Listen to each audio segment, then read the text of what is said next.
that Christians have always asked is, since we knew the date when Jesus, or the year when Jesus would arrive as the Messiah and be born as a baby in the location of Bethlehem, do we know when he comes again? Those two things. Do we know when, the year, and do we know where? Well, Jesus made it clear it was for the whole world. So that answers the where. But how long does God give notice for the last days? In the Jewish system, they had about 60 years notice between when they started preaching and when we got to John's time. And in 70 AD, the Jewish system came to an end, the last days of the Jewish system. So in Noah's day, it says here in this life application, it says, verse 3, it says, the Lord says his days will be 120 years in Genesis 6:3. And in the commentary there, it says his days will be 120 years, means that God was allowing the people of Noah's day 120 years to change their sinful ways. So he gave them 120 years notice. So he gave the Jews in Jerusalem about 37 years after he died. Now there's a comment here I'm going to look at in a moment. Now there's a thing called the Gentile times, the way of calculating how long the Gentiles would rule, and there not being a king on God's throne until Jesus starts ruling. And that period would start when the Jews were permitted to come out of Babylon and re-establish the nation. From that point right through to another date establishes a time period which we're actually given figures for in by the prophet Daniel. So here, the only discrepancy is that experts and archaeologists say, and Wikipedia says, and the Encyclopedia Britannica all say 586, 587 BCE is the starting date. But that's assuming, but that only allows the Jews 50 years. So what does it say here? It repeats it. There's about 5 or 6 scriptures referred to in the paperwork.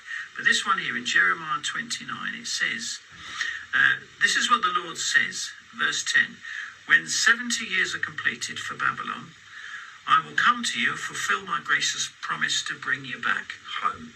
So, 70 years. So if you stick to the 70 years, you have to do what Jehovah's Witnesses did and say that it's 1914. Now you may want to pause this. You can download this.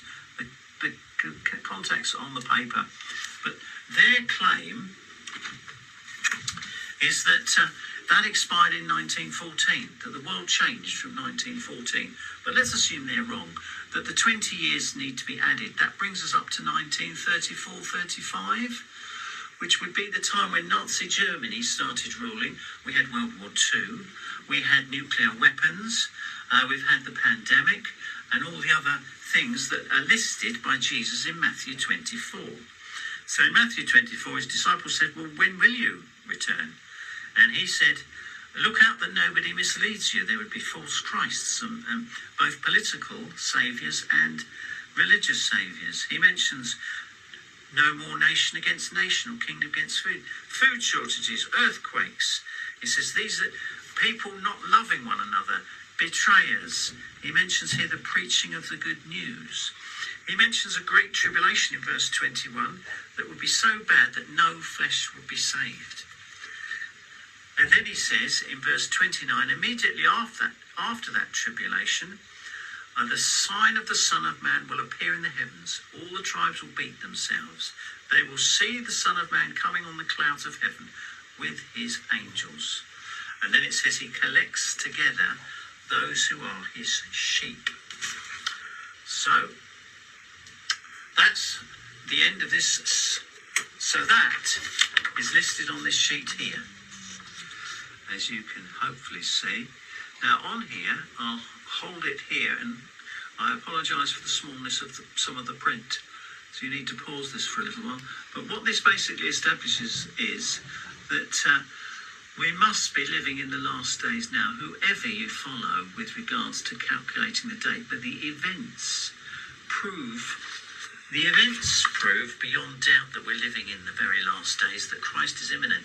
And practically everybody agrees with this. Doesn't matter what church you were in, Christian church or even Muslims believe that the day of judgment is imminent, because the human race has got to the point where it's going to be ruination.